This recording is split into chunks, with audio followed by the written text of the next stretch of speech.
Hello friends, GS centre में आप लोगों का स्वागत है। आज हम देखेंगे आधुनिक भारत के इतिहास का पार्ट 2 वीडियो। पहला क्वेश्चन है, निम्नलिखित वर्गों में से किसने 1857 के विद्रोह में भाग नहीं लिया था? तो इसका आंसर हो जाएगा डी, साहूकार और जमींदार ने भाग नहीं लिया था। ये दोनों ने भाग लिया, खेतिहर मजदूर और कृषकों ने भाग लिया था 1857 के विद्रोह में। अगला क्वेश्चन है, निम्नलिखित में से कौन सा कथन सही है? 1857 में, इसका आंसर हो जाएगा 1857 में दरभंगा, डुमराव और हटवा के महाराजाओं और उनके साथी जमींदारों ने आदमी तथा पैसे से अंग्रेजों की मदद की थी। ये सही है।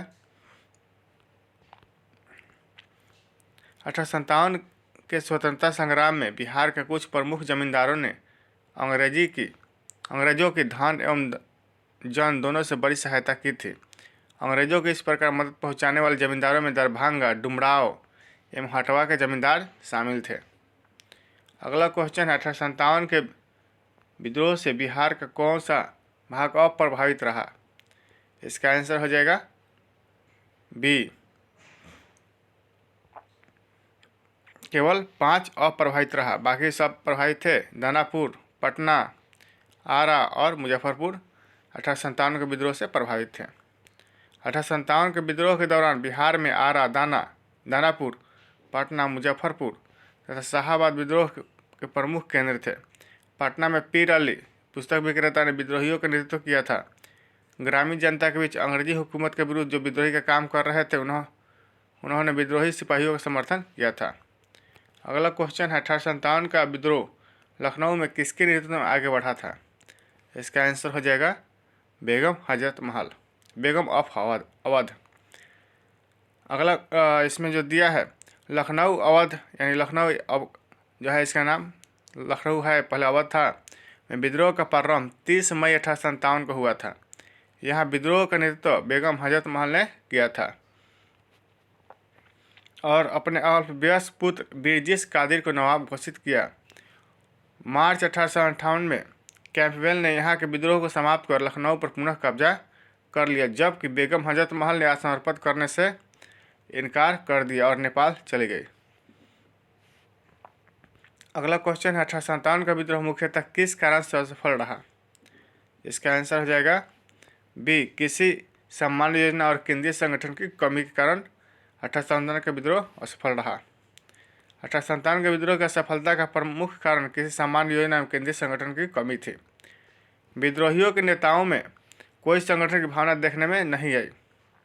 82 वर्षीय बहादुर शाह कमज़ोर था, उसके विभिन्न सरदारों का आह्वान करना काफ़ी नहीं था। साथ ही विद्रोहियों ने वीरता तो दिखाई और सरकार का विनाश करने पर वे तुले हुए भी प्रतीत होते थे, किंतु ऐसा करने के लिए उनके पास किसी सुनियोजित कार्यक्रम का पूर्ण अभाव था। उनमें अनुशासन की कमी थी। कभी कभी तो अनुशासित सेना के बजाय दंगाई भीड़ की तरह व्यवहार करते थे। विदेशी शासन के प्रति एक साझी घृणा को छोड़कर और कोई संबंध शूद्र नेताओं के बीच नहीं था। किसी क्षेत्र के विशेष से ब्रिटिश सत्ता को उखाड़ फेंकने के बाद उन्हें पता भी नहीं होता था कि उसकी जगह किस प्रकार की राजनीतिक सत्ता या संस्थाएं स्थापित की जाए। उनके पास एक भविष्योन्मुख कार्यक्रम, सुसंगत विचारधारा, राजनीतिक परिप्रेक्ष्य या भावी समाज और अर्थव्यवस्था के प्रति एक स्पष्ट दृष्टिकोण का अभाव था। अगला क्वेश्चन है, विचार करना है। इसका जो आंसर दिया है ये है, 1857 में प्रथम स्वतंत्रता संग्राम ब्रिटिश सरकार से स्वतंत्रता प्राप्त करने में असफल रहा। ये सही है। बहादुर जफर के नेतृत्व को जन सहयोग नहीं मिला था और अधिकांश महत्वपूर्ण रियासतों के शासक उनके साथ देने में कतरा गए। दोनों सही है। इसका आंसर हो जाएगा दोनों क और का सत्य है, का सही स्पष्टीकरण है। अगला क्वेश्चन है जो इसमें दिया है, 1857 के विद्रोह का स्वरूप मुख्यतः सामंतवादी था, जिसमें कुछ राष्ट्रवाद के तत्व विद्यमान थे। अवध तथा रुहेलखंड के तथा अन्य उत्तरी भारत के सामंतवादी तत्वों ने विद्रोह का नेतृत्व किया और दूसरी ओर अन्य सामंतवादी तत्व यथा पटियाला, जींद, ग्वालियर और हैदराबाद के राजाओं ने इस विद्रोह का दमन करने में सहायता की। संकट के समय कैनिंग ने कहा था, यदि सिंधिया भी विद्रोह में शामिल हो जाए तो मुझे कल ही बिस्तर गोल करना होगा। अगला क्वेश्चन है, महारानी विक्टोरिया ने भारतीय प्रशासन को ब्रिटिश ताज के नियंत्रण में लेने की घोषणा कब की थी? इसका आंसर हो जाएगा 1 नवंबर 1858 को। 1857 की क्रांति के दमन के पश्चात 1 नवंबर 1858 को महारानी विक्टोरिया ने भारतीय प्रशासन को ब्रिटिश ताज के नियंत्रण में लेने की घोषणा की। इस घोषणा के बाद भारत में कंपनी के शासन को समाप्त कर भारत को सीधे ब्रिटिश काउंट के अधीन कर दिया गया। एक भारत मंत्री या सचिव तथा 15 सदस्यों वाली इंडियन काउंसिल की स्थापना की गई। तत्कालीन गवर्नर जनरल लॉर्ड कैनिंग को ही भारत का प्रथम वायसराय बनाया गया। अगला क्वेश्चन है, 1857 के विद्रोह के बाद ब्रिटिश सरकार ने सिपाहियों का इन प्रांतों से चयन किया था। कहाँ से प्रांतों से चयन किया था, किस प्रांत से? तो सी हो जाएगा, गोरखा, सिख और पंजाब के उत्तरी प्रांत से ब्रिटिश सरकार ने सिपाहियों का चयन किया था। 1857 के विद्रोह के बाद ब्रिटिश सरकार ने सिपाहियों का चयन गोरखा, सिख एवं पंजाब के उत्तर प्रांत से किया। 1857 के विद्रोह को भड़काने में उत्तर प्रदेश, बिहार के सैनिकों ने महत्वपूर्ण भूमिका निभाई थी। इसलिए ब्रिटिश सरकार ने इन्हें संदेह की दृष्टि से देखती थी। विद्रोह के समय बंगाल सेना के 60% सैनिक अवध तथा उत्तरी पश्चिमी यूपी प्रांत के थे। विद्रोह के लिए भारतीय सेना उत्तरदायी थी। इस कारण 1 नवंबर 1858 को महारानी विक्टोरिया के घोषणा पत्र के अंतर्गत सेना का पुनर्गठन किया गया, जो विभाजन और प्रतिलोभन की नीति पर आधारित था। अगला क्वेश्चन है, निम्नलिखित में से किसने 1857 के विद्रोह को एक षड्यंत्र की संज्ञा दी? इसका आंसर हो जाएगा सर जेम्स आउट्रम एवं W Taylor. Sir James Outram और डब्ल्यू टेलर ने 1857 के विद्रोह को हिंदू मुस्लिम षड्यंत्र का परिणाम बताया है। आउट्रम का विचार था कि यह मुस्लिम षड्यंत्र था जिसमें हिंदू शिकायतों का लाभ उठाया जाए। जॉन लॉरेंस और सीले के अनुसार वह केवल सैनिक विद्रोह था। सर जॉन सीले के अनुसार 1857 का विद्रोह एक पूर्णतः देशभक्त रहित और स्वार्थी सैनिक विद्रोह था, जिसमें न कोई स्थानीय नेतृत्व ही था और न ही इसे सर्वसाधारण का समर्थन प्राप्त था। उसके अनुसार यह एक संस्थापित सरकार के विरुद्ध भारतीय सेना का विद्रोह था। अगला क्वेश्चन, 1857 के विद्रोह को किसके द्वारा प्रथम भारतीय स्वतंत्रता संग्राम के रूप में वर्णित किया गया है? इसका आंसर हो जाएगा B D Savarkar. B D Savarkar के द्वारा ही प्रथम भारतीय स्वतंत्रता संग्राम के रूप में वर्णित किया गया है। बी डी सावरकर की पुस्तक the Indian war of independence 1857 में 1857 के विद्रोह सुनियोजित स्वतंत्रता संग्राम यानी प्रथम भारतीय स्वतंत्रता संग्राम की संज्ञा दी है। अगला क्वेश्चन है, निम्नलिखित में से कौन सा आयोग 1857 के विद्रोह के दमन के बाद भारतीय फौज के नव संगठित संबंधित है? इसका आंसर हो जाएगा पील आयोग। 1857 के विद्रोह के दमन के बाद ब्रिटिश सरकार ने भारतीय फौज के नव गठन के लिए पील आयोग का गठन किया, जिसने सेना के रेजिमेंटों को जाति, समुदाय और धर्म के आधार पर विभाजित किया। यूरोपीय सैनिकों की संख्या 1857 से पूर्व 45,000 थी, अब 65,000 कर दी गई और भारतीय सैनिकों की संख्या 2,38,000 से घटाकर 1,40,000 कर दी गई। बंगाल में यूरोपीय सैनिकों का भारतीय सैनिकों से अनुपात 1:2 रखा गया, जबकि मद्रास तथा बम्बई में यह अनुपात 1:3 रखा गया। अगला क्वेश्चन, नील विद्रोह किसके बारे में था? इसका आंसर हो जाएगा सी, रैयत नील की खेती नहीं करना चाह रहे थे, पर उनसे एक अमान्य मूल्य पर जबरदस्ती करवाई जा रही थी। अगला क्वेश्चन इसमें दिया है, 1859 से 60 में बंगाल के नदिया जिले के गोविंदपुर में विष्णु विश्वास और दिगंबर विश्वास के नेतृत्व में नील बगान मालिकों के विरोध हुआ था। यह आंदोलन नील विद्रोह के नाम से जाना जाता है। विद्रोह का मूल कारण ददनी प्रथा थी, जिसमें बागान मालिक किसानों को नील की खेती के लिए कुछ पैसा अग्रिम भुगतान कर देता था। इस भुगतान के बदले किसान नील उगाने तथा उपज उसी बागान मालिक को पूर्व निर्धारित दर जो बहुत पहले से कम होती थी पर नील बेचने के लिए बाध्य हो जाता था। इस प्रकार की बेकार कृषि के विरुद्ध किसानों का विद्रोह नील विद्रोह था।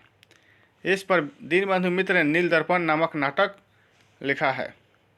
अगला क्वेश्चन है, नील कृषकों की दुर्दशा पर लिखी गई पुस्तक नील दर्पण के लेखक कौन थे? इसका आंसर हो जाएगा बी, दीनबंधु मित्र। अगला क्वेश्चन है, वह प्रथा जिसके तहत किसान स्वयं भूमि का मालिक होता है और सरकार को भू राजस्व के भुगतान के लिए जिम्मेदार माना जाता है, क्या है? इसका आंसर हो जाएगा रैयतवाड़ी प्रथा। रैयतवाड़ी प्रथा के अंतर्गत किसान स्वयं भूमि का मालिक होता है और सरकार को भू राजस्व के भुगतान के लिए जिम्मेदार माना जाता है। अगला क्वेश्चन, पागलपंथ की स्थापना किसने की थी? इसका आंसर हो जाएगा करम शाह ने। पागलपंथ एक और धार्मिक संप्रदाय था जिसे उत्तरी बंगाल के करम शाह ने चलाया था। करम शाह का पुत्र तथा उत्तराधिकारी टीपू धार्मिक और राजनीतिक उद्देश्यों से प्रेरित था। उसने जमींदारों के द्वारा मुजारों पर किए गए अत्याचारों के विरुद्ध आंदोलन किया। 1825 ईस्वी में टीपू ने शेरपुर पर अधिकार कर लिया तथा राजा बन बैठा। वह इतना शक्तिशाली हो गया कि स्वतंत्र सत्ता का प्रयोग करने लगा और प्रशासन को चलाने के लिए उसने एक न्यायाधीश, एक मजिस्ट्रेट और एक कलेक्टर नियुक्त किया। अगला क्वेश्चन है, फराजी कौन थे? इसका आंसर हो जाएगा ए, हाजी शरीयतुल्लाह के अनुयायी थे। फराजी लोग बंगाल के फरीदपुर के हाजी शरीयतुल्लाह द्वारा चलाए गए संप्रदाय के अनुयायी थे। ये लोग अनेक धार्मिक, सामाजिक तथा राजनीतिक आमूल परिवर्तन का प्रतिपादन करते थे। शरीयतुल्लाह के पुत्र दादू मियाँ ने बंगाल से अंग्रेजों को निकालने की योजना बनाई। यह विद्रोह 1838-1860 के दौरान चलता रहा। अंत में इस संप्रदाय के अनुयायी वहाबी दल में सम्मिलित हो गए। अगला क्वेश्चन है, फराजी आंदोलन की शुरुआत किसने की थी? इसका आंसर हो जाएगा हाजी शरीयतुल्लाह। कुका आंदोलन को किसने संगठित किया था? इसका आंसर हो जाएगा गुरु राम सिंह ने किया था। कुका आंदोलन को शुरुआत गुरु राम सिंह ने किया था। कुका आंदोलन वहाबी आंदोलन से बहुत कुछ मिलता जुलता था। दोनों धार्मिक आंदोलन के रूप में आरंभ हुए, किंतु बाद में ये राजनीतिक आंदोलन के रूप में परिवर्तित हो गए, जिसका सामान्य उद्देश्य अंग्रेजों को देश से बाहर निकलना था। पश्चिमी पंजाब में कुका आंदोलन की शुरुआत 1840 के दशक में भगत जवाहरमल द्वारा की गई, जिन्हें मुख्यतः सियान साहब के नाम से पुकारा जाता था। गुरु राम सिंह ने कुका आंदोलन को संगठित किया तथा जुझारू बनाया। इनका उद्देश्य सिख में प्रचलित बुराइयों और अंधविश्वासों को दूर कर इस धर्म को शुद्ध करना था। 1872 ईस्वी में इस आंदोलन के एक नेता राम सिंह को रंगून निर्वासित कर दिया गया, जहां इनकी मृत्यु 1885 ईस्वी में हो गई। अगला क्वेश्चन है, 1875 के दक्कन के दंगों का तत्कालीन कारण क्या था? 1875 के दक्कन के दंगों का तत्कालीन कारण क्या था? इसका आंसर है महाजनों के द्वारा ऊंची ब्याज दर। 1875 के दक्कन विद्रोह के अनेक कारण थे, जैसे महाजनों द्वारा ऊंची ब्याज दर और कृषकों का स्थायी रूप से कर्जदार होना। भू राजस्व की ऊंची ब्याज दर, कृषकों का शिक्षा और गरीबी के कारण उनके खेत, घर आदि को गिरवी रखकर ऋण पत्र पर उनसे हस्ताक्षर करवाना और न्याय व्यवस्था की जटिल एवं खर्चीली प्रणाली के कारण किसानों का अपने हितों की रक्षा करने में विफल था। इसी परिस्थिति में 1875 से 76 के अकाल ने कृषकों के ऋण शोधन क्षमता को पूरी तरह से खत्म कर दिया। दूसरी तरफ भूमि के मूल्यों में गिरावट के कारण साहूकार ऋणों की वसूली में शीघ्रता करने लगे। इस तरह महाजनों के द्वारा ऊंची ब्याज दर पर वसूली दक्कन विद्रोह का तत्कालीन कारण बन गई। अगला क्वेश्चन है, महाराष्ट्र में रामोसी कृषक तथा जत्था किसने स्थापित की थी? इसका आंसर हो जाएगा सी, वासुदेव बलवंत फड़के ने। प्रारंभिक क्रांतिकारियों में अग्रगण्य वासुदेव बलवंत फड़के जो 1845 से 1883 ईस्वी तक थे। ये बम्बई प्रेसिडेंसी के रामोसी जनजाति के लोगों को संगठित करके प्रशिक्षित लड़ाकू बल में परिवर्तित किया। इन्हें काला पानी की सजा दी गई तथा 1883 ईस्वी में आमरण अनशन से इनकी मृत्यु हो गई। अगला क्वेश्चन है, रामोसी विद्रोह सही रूप में किस भौगोलिक इलाके में हुआ था? रामोसी विद्रोह सही रूप में किस भौगोलिक इलाके में हुआ था? इसका आंसर हो जाएगा डी, पश्चिमी घाट। पश्चिमी घाट में रहने वाले रामोसी जाति के लोगों ने 1822 ईस्वी में अपने नेता सरदार चित्तूर सिंह के नेतृत्व में रामोसी विद्रोह किया। रामोसियों ने सतारा के आसपास क्षेत्रों को लूटा और किलों पर भी आक्रमण कर दिया।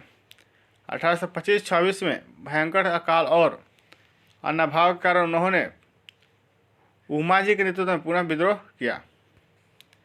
अगला क्वेश्चन है, बघेरा विद्रोह कहाँ हुआ था? बघेरा विद्रोह कहाँ हुआ था? तो बड़ौदा में हुआ था। बघेरा विद्रोह 1818 ईस्वी में अंग्रेज सरकार के विरुद्ध किया गया। बघेरा विद्रोह बड़ौदा में हुआ। बड़ौदा के गायकवारों ने अंग्रेजी की सेना की सहायता से बघेरों से अधिक कर एकत्र करने का प्रयत्न किया, जिसके परिणाम स्वरूप बघेरा सरदारों ने विद्रोह कर दिया। 1818 से 1819 के मध्य अंग्रेजी प्रदेश पर भी आक्रमण किया। यह विद्रोह 1820 ईस्वी के आसपास समाप्त हो गया। अगला क्वेश्चन है, मानव बलि प्रथा का निषेध करने के कारण अंग्रेजों के विरुद्ध विद्रोह करने वाली जनजाति का नाम क्या था? इसका आंसर हो जाएगा खोंड। खोंड जनजाति के लोग तमिलनाडु से लेकर बंगाल, मध्य प्रदेश, मध्य भारत तथा फैले विस्तृत पहाड़ी क्षेत्रों में रहते थे। पहाड़ी क्षेत्र होने के कारण वस्तुतः स्वतंत्र थे। इन्होंने 1837 से 1856 ईस्वी तक अंग्रेजों के विरुद्ध विद्रोह किया। इस आंदोलन का नेतृत्व युवा राजा का नाम पर चक्र बिश्नोई ने किया।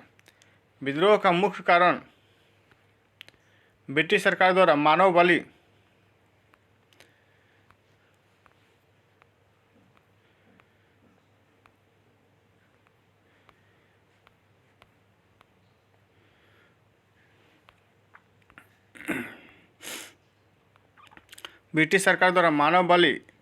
को प्रतिबंधित करने का प्रयास, अंग्रेजों द्वारा नए करों का करारोपण और अनेक क्षेत्रों में जमींदारों तथा साहूकारों से के प्रवेश संबंधित थे, जिनके कारण आदिवासियों को अनेक कष्टों का सामना करना पड़ा।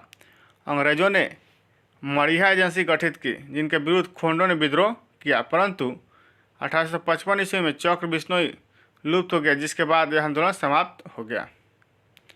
अगला क्वेश्चन है, छोटा नागपुर विद्रोह कब हुआ था? छोटा नागपुर जनजाति विद्रोह कब हुआ था? तो दोस्तों इसका जो आंसर है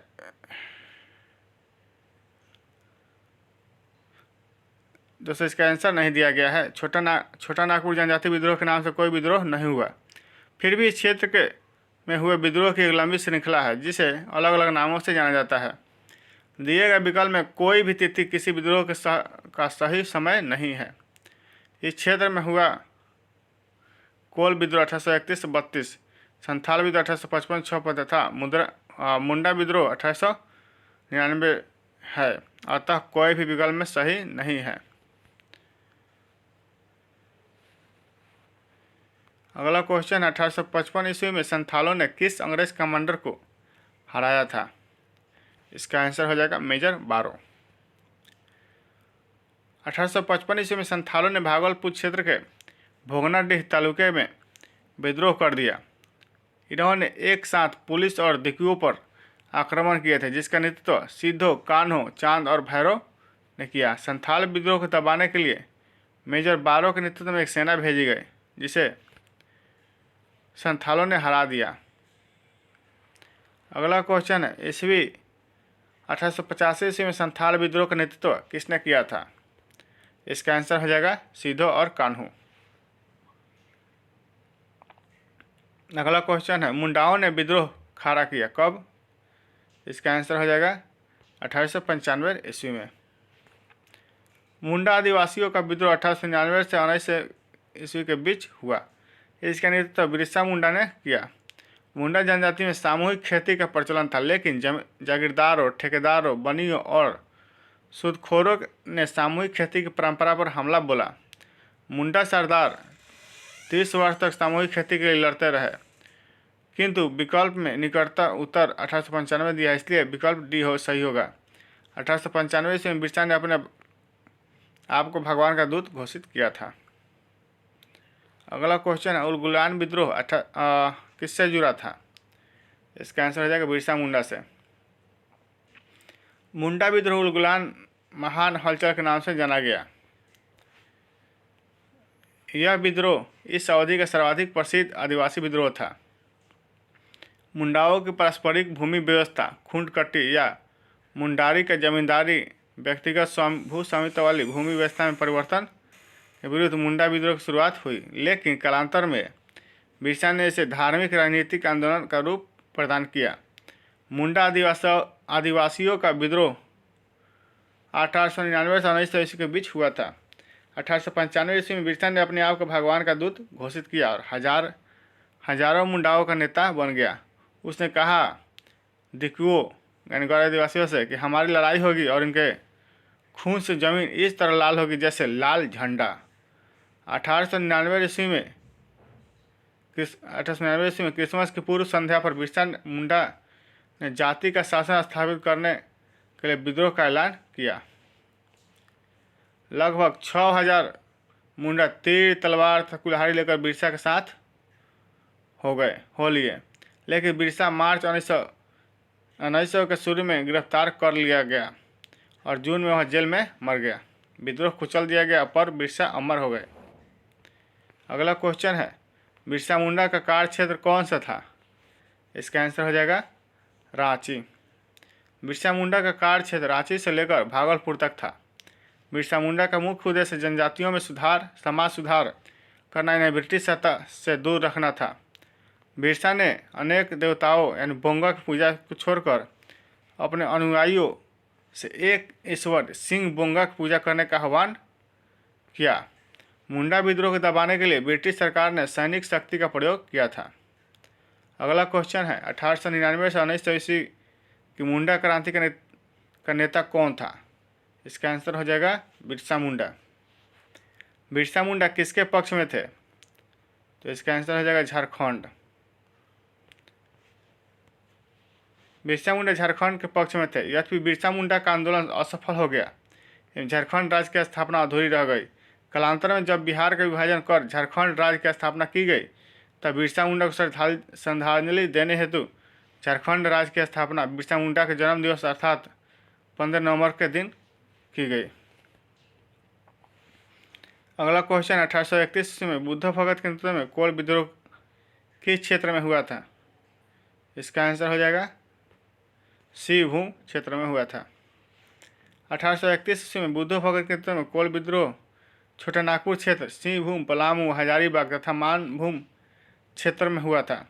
इस विद्रोह का स्वरूप आर्थिक एवं राजनीतिक था। इस विद्रोह के पनपने के सर्व प्रमुख कारण इन क्षेत्रों के जमींदारों द्वारा भूमि कर को अत्यधिक बढ़ाया जाना था।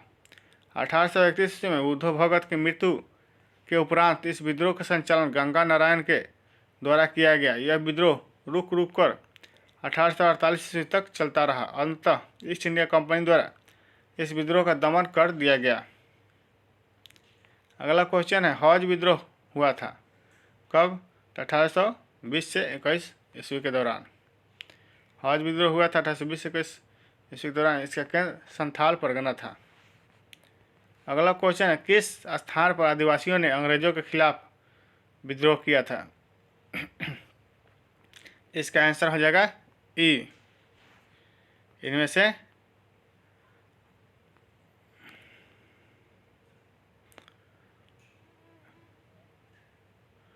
इनमें से कोई नहीं या इनमें से एक से अधिक। छोटा नागपुर के ही हो एवं मुंडा जनजातियों ने 1820 ईस्वी तथा 22 ईस्वी तथा पुनः 1831 में ब्रिटिश सेनाओं को चुनौती दी थी। इस क्षेत्र में इस कारण 1897 ईस्वी तक अशांति व्याप्त रही। सिंध के जनजातीय ने भी लगातार अंग्रेजों के विरुद्ध विद्रोह किया था। अगला क्वेश्चन है, इनमें से किसने अंग्रेजी ईस्ट इंडिया कंपनी के कंट्रोल के खिलाफ बगावत नहीं की थी? इसका आंसर हो जाएगा हैदराबाद का निजाम।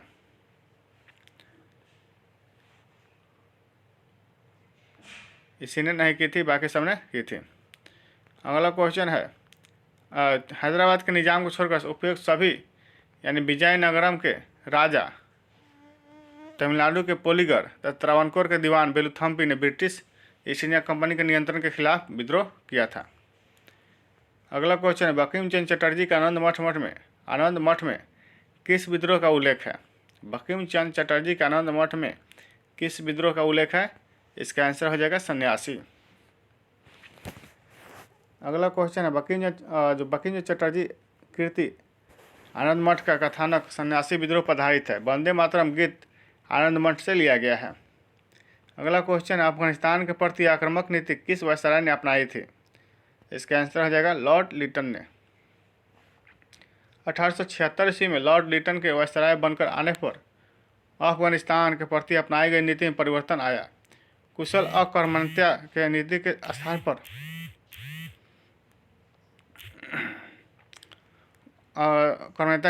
स्थान पर अग्रगामी नीति का अनुसरण होने लगा। 1878 ईस्वी में द्वितीय आंग्ल अफगान युद्ध हो गया। 1879 ईस्वी में गंडकमक की संधि की गई। अगला क्वेश्चन है, 1878 का वर्नाक्यूलर प्रेस एक्ट किसने रद्द कर दिया था? तो इसका आंसर हो जाएगा लॉर्ड रिपन ने। अगला क्वेश्चन है, अस्थाई बंदोबस्त किसके साथ किया गया? तो इसका आंसर हो जाएगा जमींदारों के साथ किया गया। 1793 ईस्वी में कॉर्नवालिस ने भू राजस्व की अस्थाई बंदोबस्त प्रणाली का प्रारंभ किया। इससे इस्तमरारी, जागीरदारी, मालगुजारी एवं विसवेदारी आदि भिन्न भिन्न नामों से जाना जाता है। यह व्यवस्था बंगाल, बिहार, उड़ीसा, उत्तर प्रदेश के वाराणसी एवं उत्तरी कर्नाटक में लागू थी। इसके अंतर्गत समूचे ब्रिटिश भारत के क्षेत्रफल का लगभग 19% हिस्सा शामिल था। इस व्यवस्था के अंतर्गत जमींदारों के एक नए वर्ग को भूस्वामी घोषित कर दिया गया, जिसे भूमि के लगान का 10/11 भाग कंपनी को देना था तथा 1/11 भाग अपनी सेवाओं के लिए अपने पास रखना था। अस्थायी बंदोबस्त के अंतर्गत जमींदार छोटे पूंजीपति यानी भद्र नवाब थे।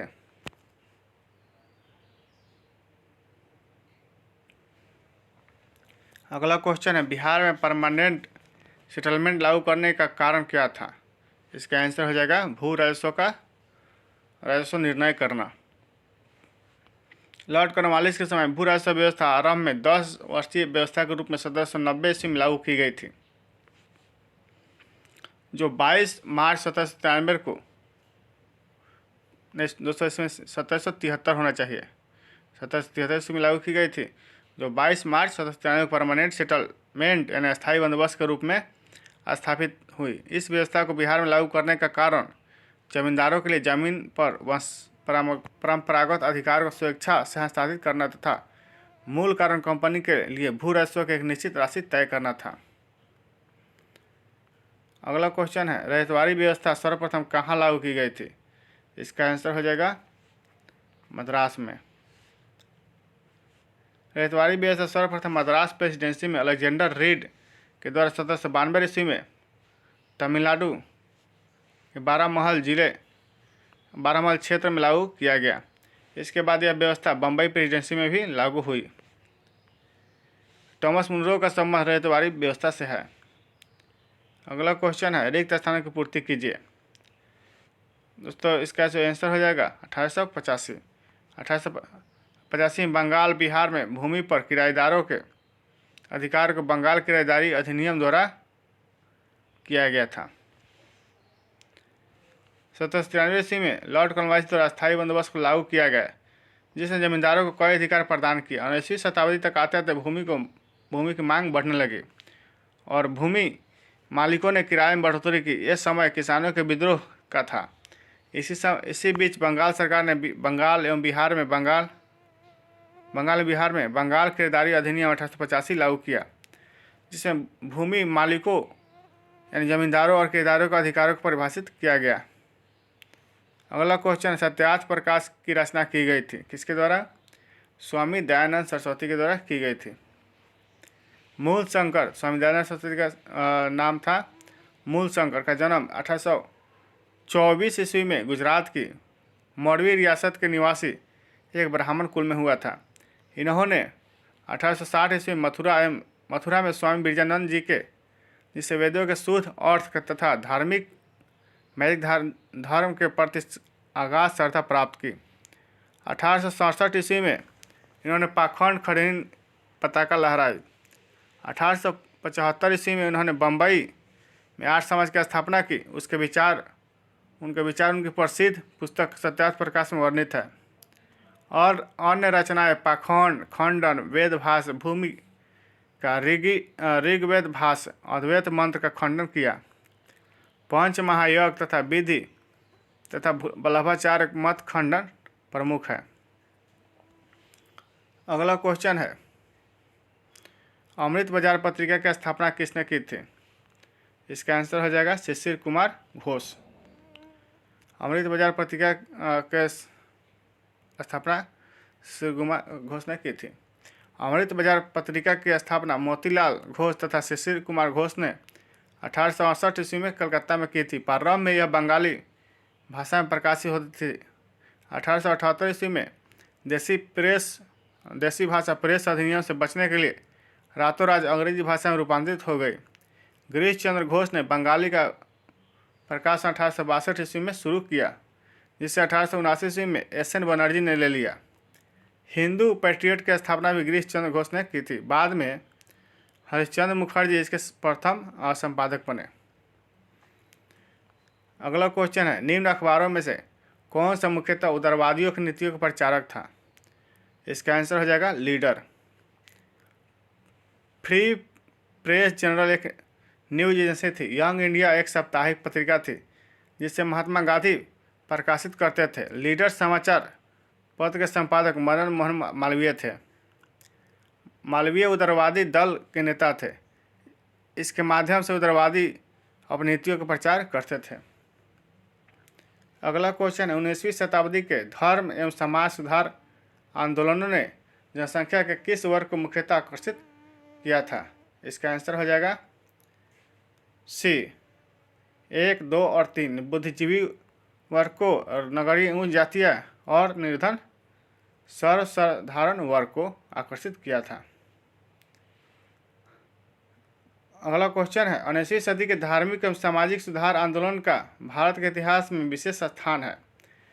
इसने जहां एक ओर धार्मिक एवं सामाजिक सुधारों का आह्वान किया, वहीं दूसरी ओर इसने भारत के अतीत को उजागर कर भारतवासियों के मन में आत्मसम्मान और आत्मगौरव की भावना जगाने की कोशिश की।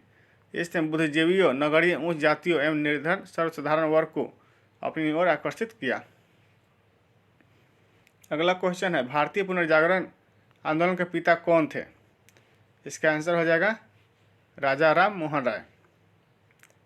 राजा राम मोहन राय को भारतीय पुनर्जागरण का पिता कहा जाता है और भारतीय राष्ट्रवाद का पैगंबर भी कहा जाता है और अतीत और भविष्य के मध्य सेतु भी कहा जाता है। भारतीय राष्ट्रवाद का जनक और आधुनिक भारत का पिता तथा प्रथम आधुनिक पुरुष तथा युगदूत कहा गया है।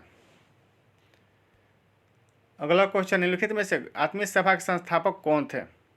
इसका आंसर हो जाएगा राजा राम मोहन राय। हिंदू धर्म के एकस्ववादी मत का प्रचार करने के लिए 1815 ईस्वी में राजा राम मोहन राय ने अपने युवा समर्थकों के सहयोग से आत्मीय सभा की स्थापना की थी। उन्होंने मूर्ति पूजा की आलोचना की और सप्रमाण यह विचार व्यक्त किया कि हिंदुओं के सभी प्राचीन मौलिक धर्म ग्रंथों ने एक ब्रह्मा का उपदेश दिया है। इसके समर्थन में उन्होंने वेदों और मुख्य 5 उपनिषदों का बांग्ला भाषा में अनुवाद किया था। अगला क्वेश्चन है, ब्राह्मण समाज की स्थापना हुई थी कब? ब्राह्मण समाज की स्थापना कब हुई थी? इसका आंसर हो जाएगा 1828 ईस्वी में। दोस्तों इसमें नहीं दिया गया है। राजा राम मोहन राय ने 20 अगस्त 1828 ईस्वी को ब्रह्म सभा के नाम से एक नए समाज की स्थापना की, जिसे आगे चलकर ब्रह्म समाज के नाम से जाना गया। इस समाज ने मूर्ति पूजा का विरोध किया और एक ब्रह्मा की पूजा का उपदेश दिया। यह ऐसे लोगों की जमात थी जो ईश्वर की एकता में विश्वास करते थे और मूर्ति पूजा से अलग रहते थे।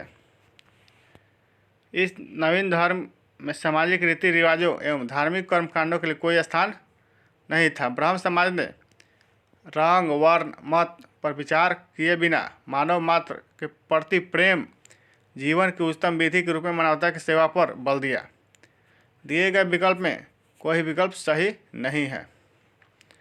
अगला क्वेश्चन, राजा राम मोहन राय द्वारा ब्रह्म समाज की स्थापना की गई कब? तो इसका आंसर हो जाएगा सी, 1828 ईस्वी में। सती को गैर कानूनी किसने घोषित किया था? इसका आंसर हो जाएगा विलियम बेंटिंक।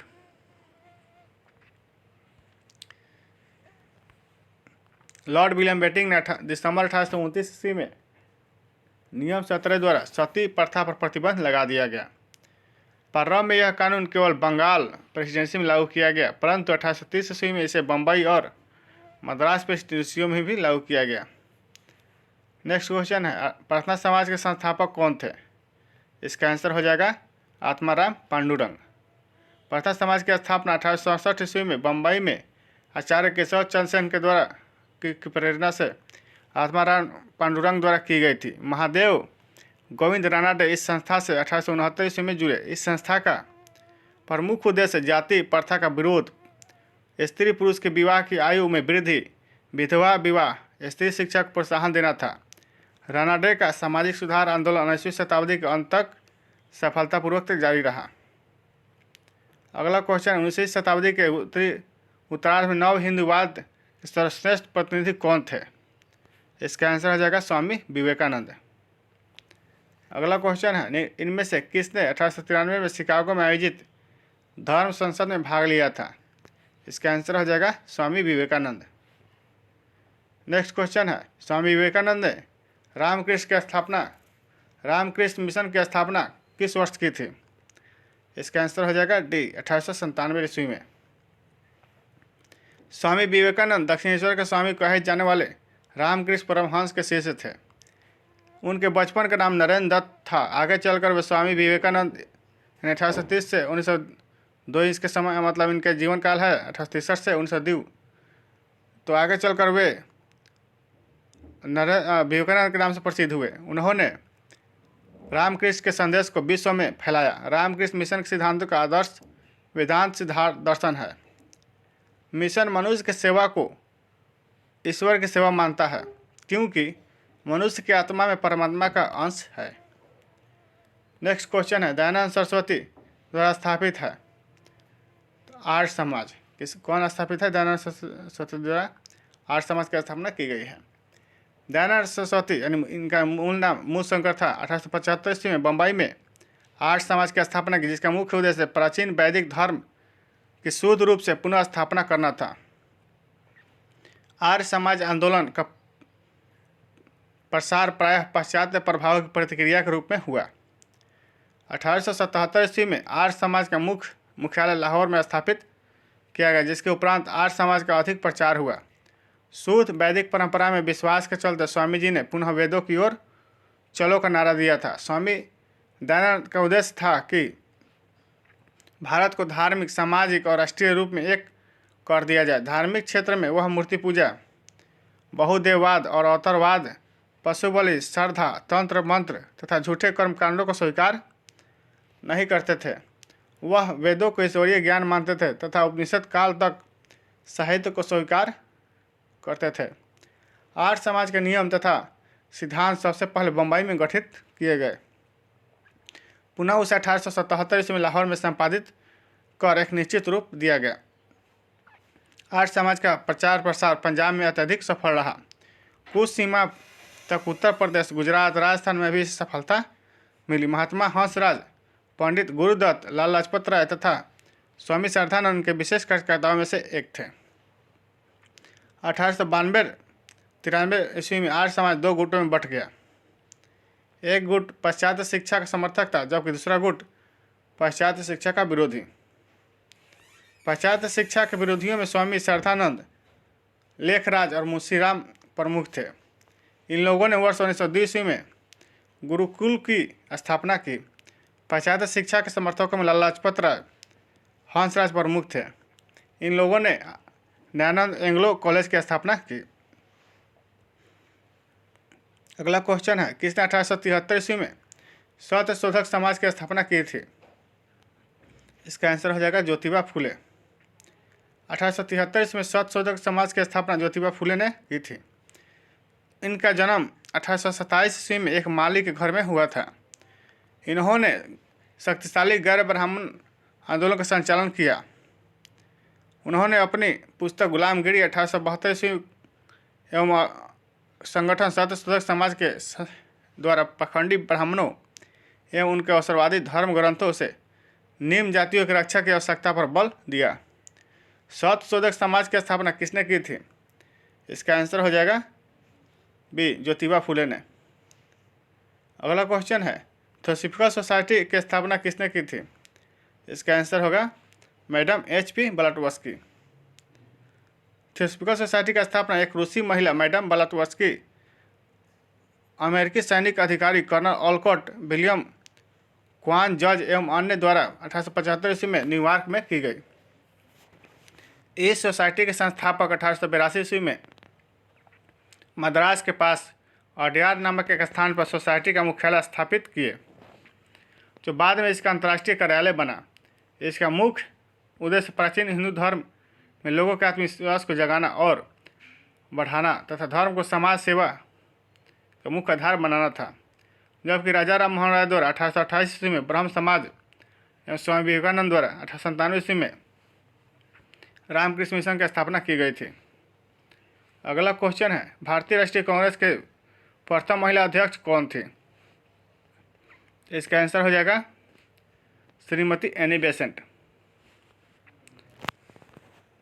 एनी बेसेंट आंग्ल आयरलैंड से थी। वे वर्ष 1907 से 1933 तक थियोसॉफिकल सोसाइटी की प्रधान रही। वर्ष 1916 ईस्वी में होम रूल लीग का गठन किया तथा वर्ष 1917 में भारतीय राष्ट्रीय कांग्रेस की पहली महिला अध्यक्ष बनी। वर्ष 1925 में कानपुर में हुए भारतीय राष्ट्रीय कांग्रेस के 40वें अधिवेशन में सरोजिनी नायडू कांग्रेस की प्रथम भारतीय महिला अध्यक्ष तथा दूसरी महिला अध्यक्ष बनी थी। चलिए दोस्तों, आज का सेशन समाप्त करते हैं। फिर मिलेंगे नेक्स्ट वीडियो में। तब तक के लिए धन्यवाद।